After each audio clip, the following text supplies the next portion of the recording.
All right. Hey friends, my name's Kathy. I'm an alcoholic. My name's Jessica, and I'm an addict. Welcome to Two Friends, One Path. Today we're talking more about alcoholism. It's a tough topic whenever you're a raging alcoholic, but it gets you in the heart. Helps you understand who you are, what you really are, without having to go back and do it over and over again like some of us. Gosh, yes, I agree 100% because Lord knows I have dealt with some issues and gotten into my feelings, wanted to go back out, realized it wasn't worth it. So just to start off, we're going to tell you this.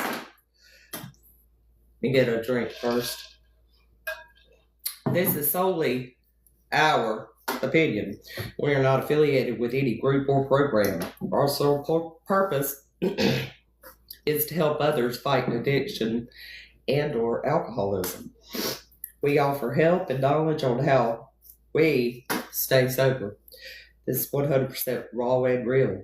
We do cuss, we do tell war stories, we do cry, we do laugh, but we do recover. Later on, I'll be giving some 1-800 numbers for help on various things. But just to get started, I'll take a moment. Silent meditation. We'll start with Serenity Prayer. Do the Serenity Prayer. I think I need it today, so let's go. All right, y'all give Kathy some love. She needs us today, y'all. All right, take a moment. God, grant us the serenity to accept the things that we cannot change, courage to change the things that we can, and the wisdom to know the difference. That is such a powerful, powerful prayer. You know, it really does put you back into your place when you can't control the things around you. As alcoholics, we all want to control everything, you know, and we want to be able to put our finger in it, and we can't. You know, that's the biggest thing, is to know the only person that we can control is ourselves.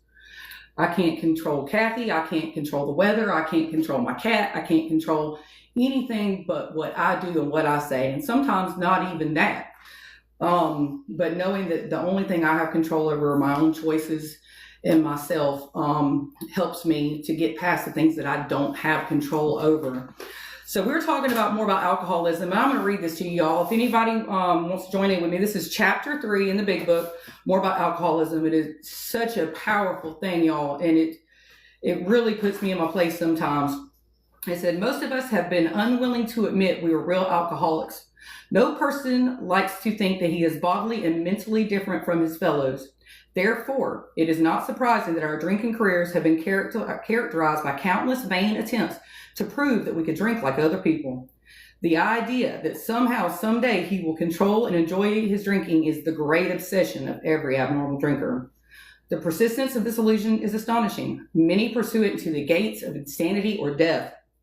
We learned that we had to fully concede to our innermost selves that we are alcoholics. This is the first step of recovery. The delusion that we are like other people, or presently maybe, has to be smashed. Let me tell you a little story. Hold on 1 second. Let's finish this. We alcoholics are men and women who have lost the ability to control our drinking. We know that no real alcoholic ever recovers control. All of us felt at times we were regaining control. Such intervals, usually brief, were inevitably followed by still less control, which led in time to pitiful and incomprehensible demoralization. We are convinced to a man that alcoholics of our type are in the grip of a progressive illness. Over any considerable period, we get worse, never better. Go ahead, Kathy. What are you going to say? All right. I was going to say that whole smashed thing. The first time I ever heard it, Jessica had taken me to a meeting. Never stepped foot in an AA meeting, but I was kind of forced into it by my employer at the time because he was actually trying to get me help. I didn't see it at the time, of course, but you know, I went with Jessica to a meeting after I realized she was in recovery as well. And they done the whole smash thing. And I'm looking around going, what are these people? It's some kind of cult or something. She looked so shocked, and I forgot to warn her because, it's just something naturally we all do.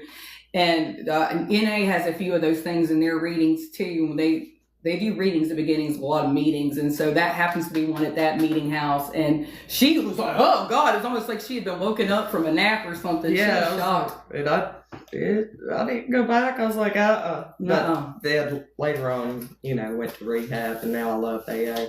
But that whole subject right there, more about alcoholism, can't turn a pickle back into a cucumber. No, once you have crossed that line, that's what we are. We are addicts and alcoholics, and there is no going back. Some of us thought, maybe if I just swap what I drink. Yeah, maybe if I just drink beer instead of liquor. Or where I drink, not going to the bar anymore, staying at home. Or maybe if I swap who I drink with, because Kathy always got me in trouble, but Jennifer probably wouldn't. Yeah. But it all ends the same, that pitiful and incomprehensible demoralization, where what was that? The GSR, the guilt, shame, and remorse, and we always end up miserable, unhappy, and relentless, irritable, and discontented. Yep. And we think that every time we do it's going to be different, and it's just not. It's the same old thing, just a different night of drunkenness.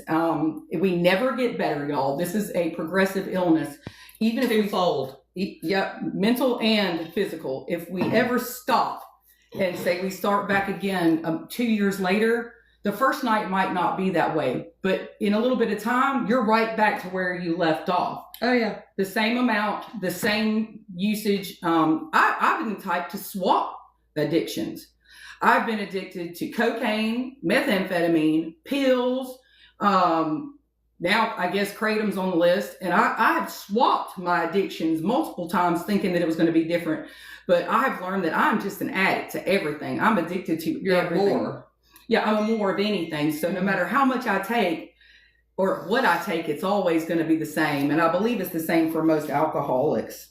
Yeah, what she's, it clearly states you never go back to just being that casual drinker if you are a true alcoholic. You don't go back, because what happens is, whenever I say a twofold illness, it's an illness of the mind and it's an illness of the body. First, you mentally obsess about it. There's been people that's came into groups or whatnot and said, God, I am craving a drink. No, in the context of craving, that is after that first drink.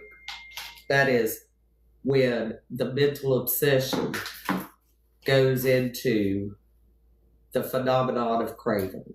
The phenomenon of craving is that thing that light switch that happens in your brain. The minute you put something in your body, it says more, I need it. Yes, and that's where stop. The mental obsession is your brain in between your ears. Yeah. And then after you take that drink is when the phenomenon of craving comes on. And you can't stop it. Can't stop it. Now, I'm not going to test the theory either, because I know me. And I know what I'm doing now is keeping me sober. I know what we are doing to try to share awareness of how we do it is keeping me sober. I know my sponsees, they keep me sober. You can't keep it without giving it away, is what they say. And that's what we're doing, is giving it back to y'all. Let's see.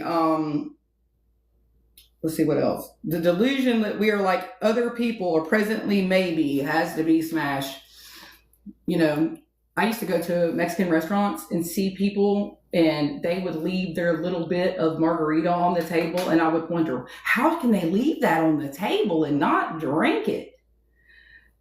Or if somebody ordered a shot at the bar, because I'm a bartender, and they would leave it on the table forever, and I'm sitting here watching it, waiting for them to pick it up, and I was like, why are they not drinking that? And I could not understand how they couldn't do it. The difference is that I'm not like other people.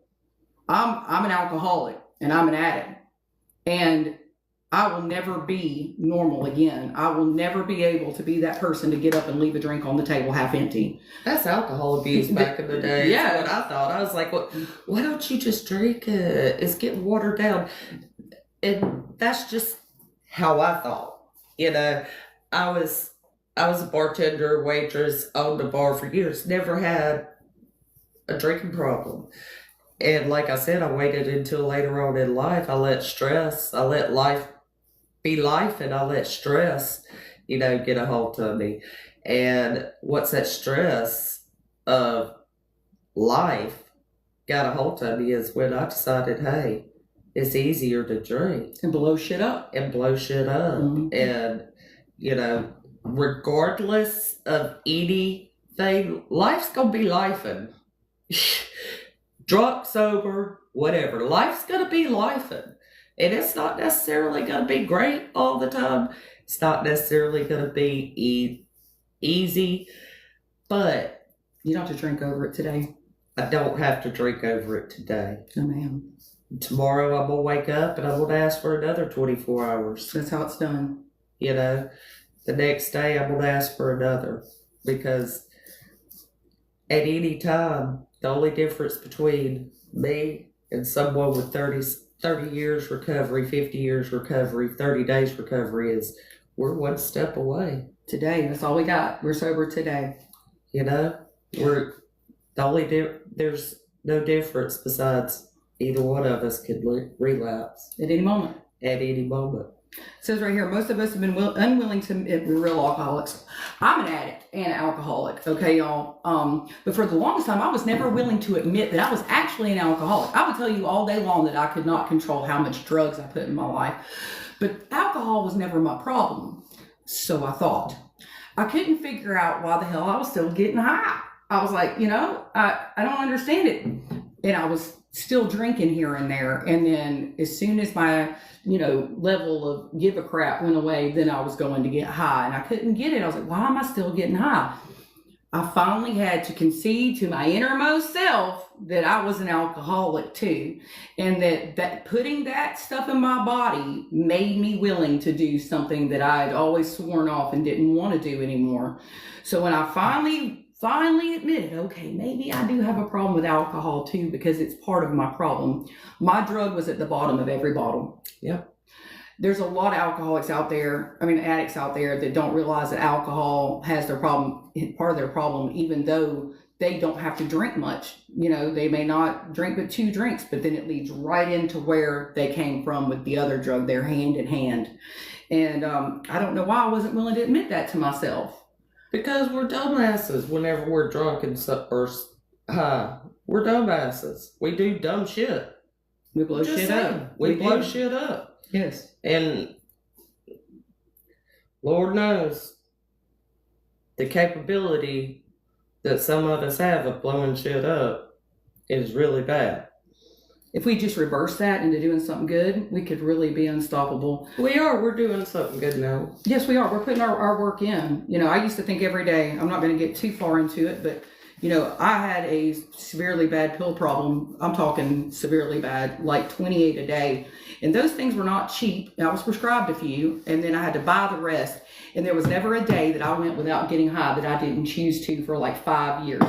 I had a system round the clock to keep myself high every day, all day. And if I would just harness that little bit of that energy I put in to getting high every day into my recovery or to something positive, I'd be unstoppable. And today, that's what I'm doing. I'm putting it into my sponsee. I'm putting it into going to meetings when I can, putting it into my kids. I'm putting it into my sobriety. I'm putting it into my life, and I'm putting it into what I'm doing for y'all every day. And that, my friends, is what's keeping me from doing something really stupid and blowing shit up every day, is changing my perception of my life and putting that energy into something that's going to help people. And you just mentioned meetings.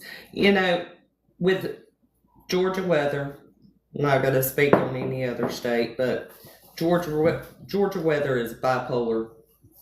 Menopausal woman. Yeah. If you can't get out to go to a meeting, there's always Zoom. Oh yeah, Zoom meetings are great. I love Zoom meetings. I preach about it all the time, everything AA out. Go to a Zoom meeting. Like I said last week, you can be Joe Dirt. You can be whoever the hell you want to. Go to a meeting. Even if it's just to sit there and listen. Because sometimes we need those. The ones that you don't want to go to is the one you need the most. The one when is. you're like, oh, I'm just tired and I don't want to go. But you can do one at home in a Zoom meeting. So if the weather gets like it is, get you a Zoom meeting. We're also going to touch on something else too, just a little bit. And we don't know since 2020 all that has happened, but if you ever are off somewhere and need to go to a meeting at airports, I know they used to have meetings. They have them on cruise ships and other places. If you ask somebody that tell them you're a friend of Bill W., they most likely will tell you where you can go to get to a meeting or help you get some help. These people are trained for those types of things because there's so much alcohol on cruise ships. Airports and things like that, that somebody would be able to help you. I've seen some people before and talking about this, that, and the third, and somebody says, oh, you're a friend of Bill W. Yep. And I'm like, yes, I am. So if anybody ever asks you that, that means are you an alcoholic? And you'll see it on bumper stickers, friend of Bill W. And I just recently learned that if you're ever at a concert and you see yellow balloons, that is a friend of Bill W.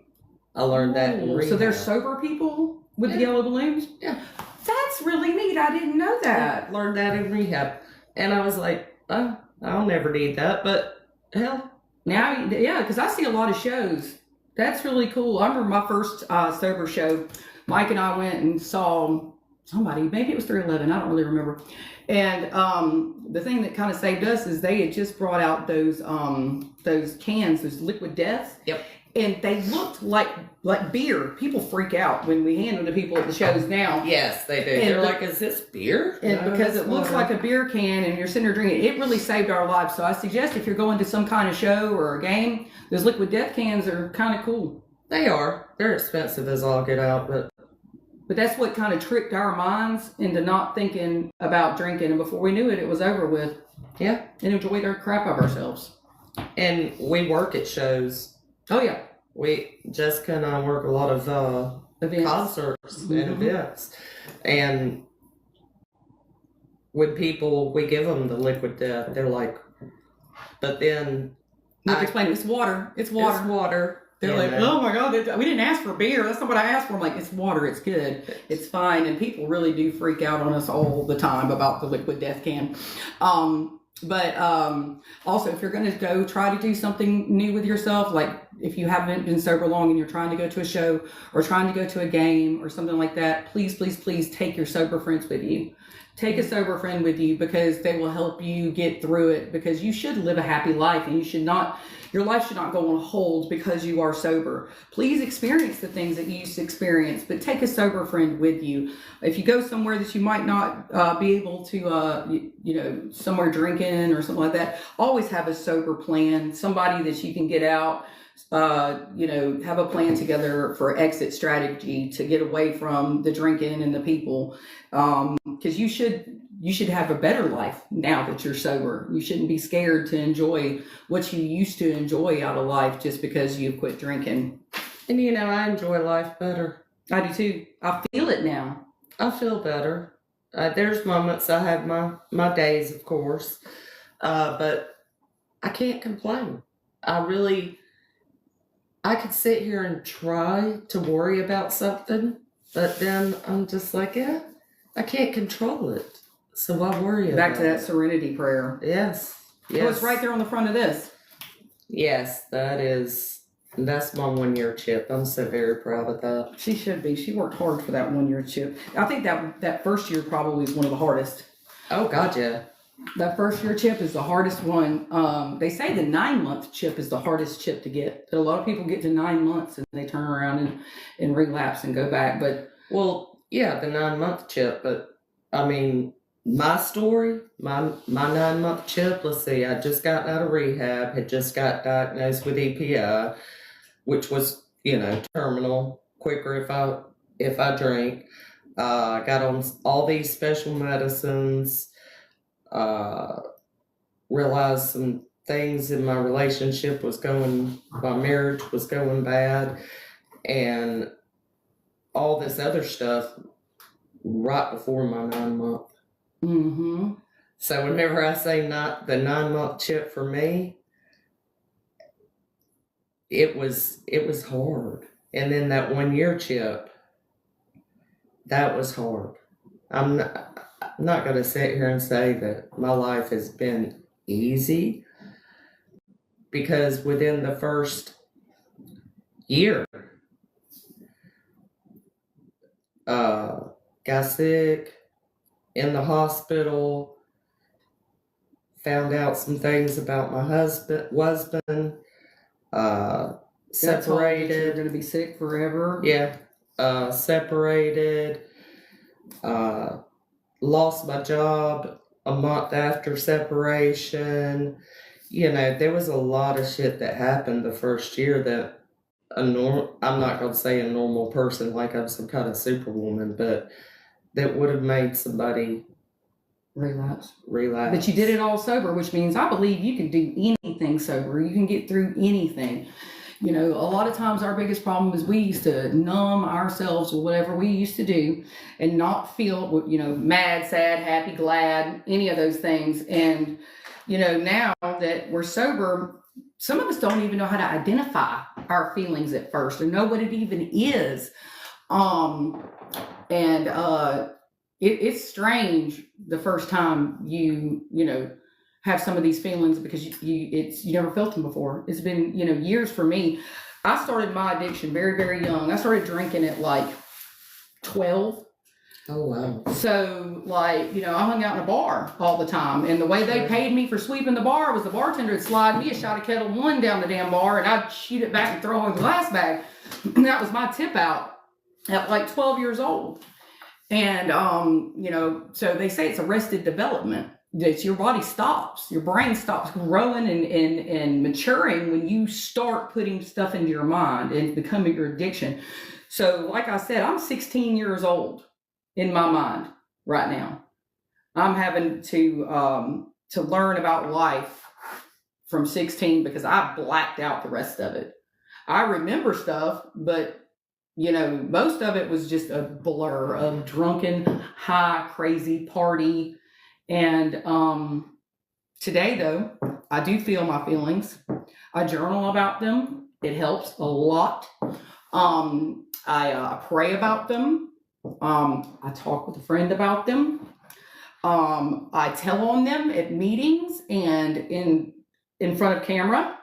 And I have to deal with how I feel because numbing it is no longer an option for me. It's not. If I try to numb it with alcohol, I might as well just go ahead and throw the towel in. With this disease, I have to look at it like it is a skull with crossbones. It is poison. If I touch it, I'm going to die. To drink is to die for me. Oh, God, the drink, my DOC had a devil on it. That should have told you some shit right there. Oh, shit, it does, don't it? I never even thought about that. Oh, my gosh, Kathy. I mean, come on. I never even thought about that. That should have been your warning right there. A red devil on the front of your drug of choice. That should have been, whoo, girl, I never even thought about that. That gives me chills right there. I have. Every time I see it at a gas station, right up there beside the cash register, I'm looking at it going, that fucking devil. She can't even have cinnamon candy or candles or nothing like that around her. It's just disgusting to her now. The other night, I was like, Susan, take a bite of this and tell me if it's got any cinnamon in it. And she's like, okay. You, at Christmas time, hey, smell these candles. Tell me if any of them smell like cinnamon. I can't stand it. Yeah, I got one candle richer at Christmas due to the fact that she ordered an apple something and it did cinnamon, and she was like, take it. I can't do it. You know, my suggestions for people who are early recovery to get rid of anything that's going to remind them of it, because, you know, out of sight, out of mind, and to just remember that there is a solution to your problem, and there is help available. Yes, there is help available. Helpline 1-800-662-HELP. That's 1-800-662-4357. FindTreatment.gov. That's 24 hours a day, 7 days a week, 365 days a year. The Kratom Helpline 1-866-210-1303. And then the Suicide Crisis Lifeline 988. So y'all please use those numbers, and we love y'all, and we want to see everybody sober and doing great, because that's the goal here. That's what we're trying to do. We're trying to get this out one person at a time. Share, like, subscribe, get this to your friend that may drink too much, suggest it to anybody. That's what this goal is here. We love y'all. And just to kind of say this big book it's good for any kind of addiction. We talked about it the other night, and we actually filmed, but then we turned around because we fell off the turnip truck. We'll share that with y'all later as the outtake. It's hilarious. Y'all need to make sure we'll get it on there in a few weeks. It's funny. But yeah, you can use this for your life. Mm-hmm. Because it not only helps alcoholics, addicts. You can use this in your overall life. The 12 steps and the 12 traditions. The traditions are a list of things that help keep AA unified, and it's helped me keep unity within my household. So they are all very useful. You ready to pray? Oh, heck. We ain't been on here no time, right? Not even 30 minutes. That's all right. We got our point across. Okay. That's okay. We got our point across. We do have something else though, real quick. It's been brought to our attention that the name of our stuff has the Recovered Two Friends, One Path is not good for algorithm or something. So if any of you guys have an idea about what we could change the name of our podcast to, we are willing to hear it. For some reason, numbers don't go well with algorithm, with names of stuff. I'm not sure. I know nothing about it, but I don't either. We'd love to hear y'all's creative idea about maybe a new name for us. That would be great. I like the Two Friends, One Path, but again, the whole number 2 and number 1, we're just going off what our manager says. So, if y'all do come up with something, just let us know. And again, help is available. Don't try to go this alone. You're not, I hate to say, how can I word this?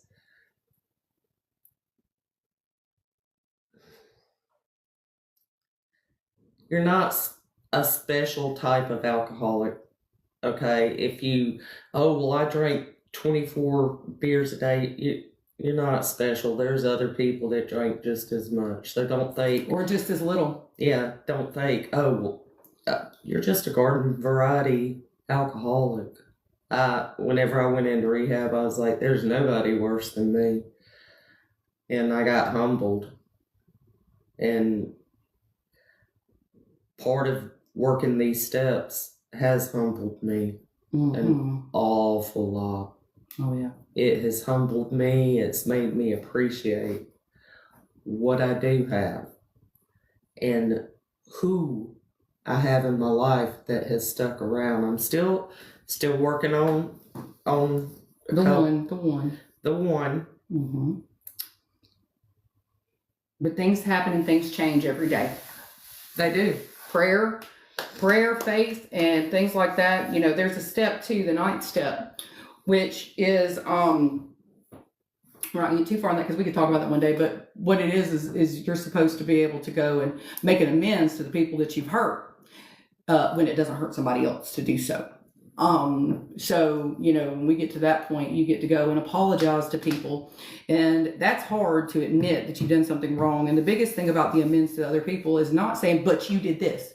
It's to say, hey, my name is Jessica, and I ruined something by doing this, and I am so sorry that I did that, period. No more about them and what they did. And you have to humble yourself to be able to do that, and you have to understand that not everybody's going to accept your apology. They're not.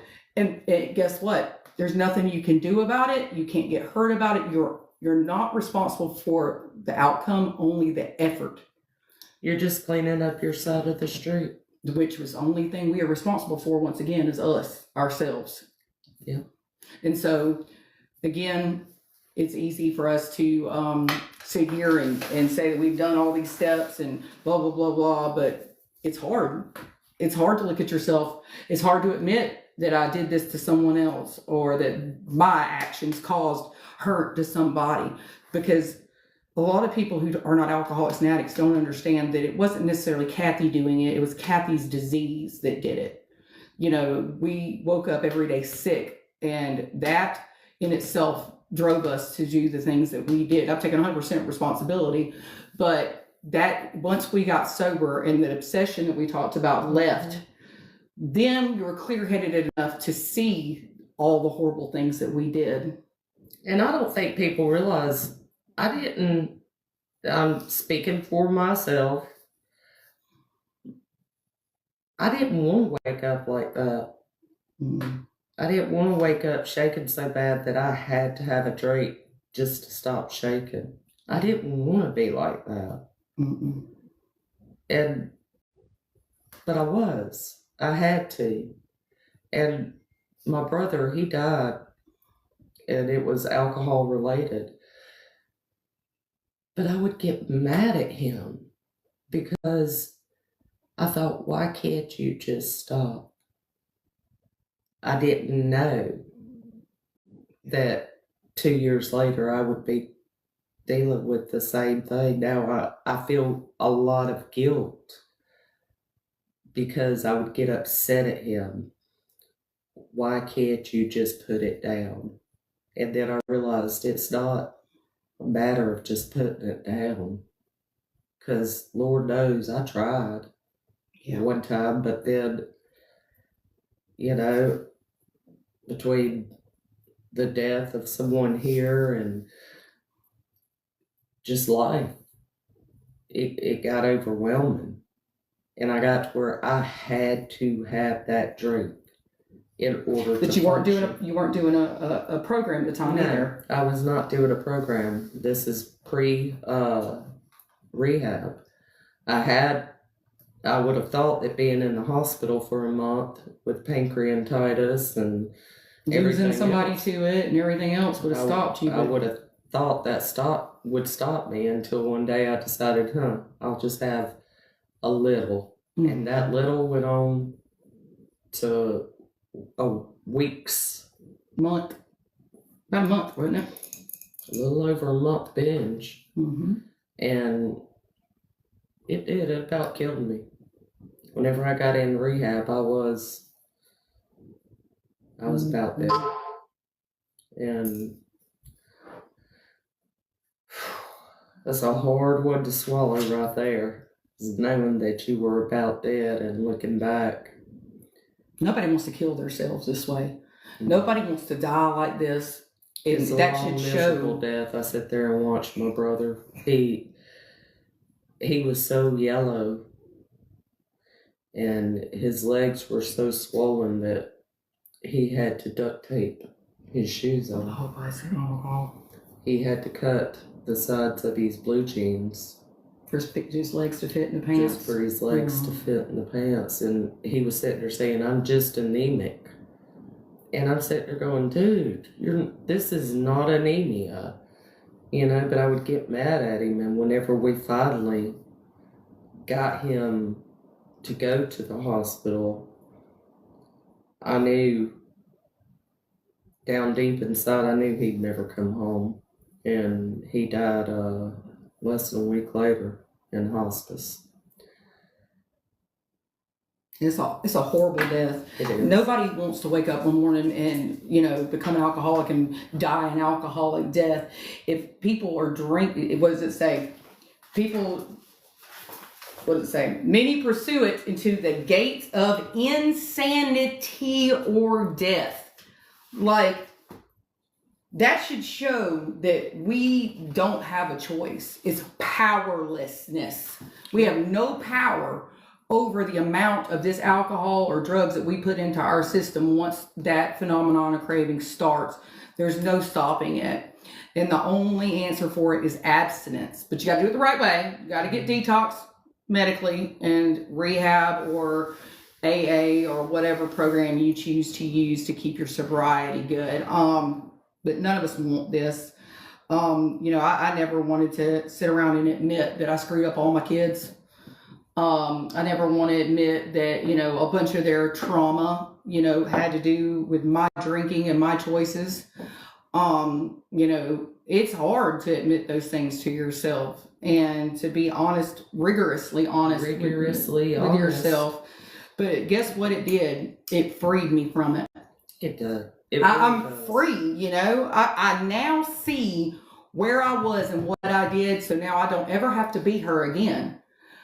I don't ever have to make those choices again until I put something else into my body. And if I do, I promise you, I call her Priscilla, I'll be her again. And that would have been my choice. That's my choice. People say, oh, I have a disease, da da da da da. It's only a disease until you stop. I don't blame somebody for continuing to drink if they are in their addiction. What I do blame somebody is going into recovery and having a stint of recovery and then making a decision to turn around and blow shit up again. Well, that's when the mental obsession starts back. But they had a choice until they picked it up. So, life is hard, very hard, and it's emotional, and it's also beautiful. And it's so much more beautiful when you don't live completely screwed up. I remember being where I don't remember seasons in that whole time that I was screwed up, to be honest with you. It was just one long same. I don't remember if it was cold outside. I don't remember if it was in the summertime. I don't remember if it was in the wintertime. It was all just the same. I really don't remember. I can't remember timelines very well. Even now, I'll be like, oh, that happened like 5 weeks ago. And my husband's like, gosh, you exaggerate so much. I was like, 5 days ago. And I'm like, no, I just don't understand timelines. I still don't. I was moving so fast all the time and doing so much so quickly. And I really don't remember what was summer, what was fall, what was winter. And now I get to experiencing the change in the seasons. Hell, I didn't give a shit. That's what I'm saying. I never even noticed. Never even noticed the difference. I sat on my couch. I didn't give a shit if it was hot, cold. As long as I had my drink, I didn't give a shit about nothing else. That's the same. Because I was so high, I didn't care. And today, I don't have to live like that. Today, I can celebrate the seasons. I can celebrate birthday parties. Not showing up with sunglasses on because I'd been up for 4 days and didn't want anybody to know it. I can enjoy my life today, and I can feel those feelings without having to mask them, and I understand them now.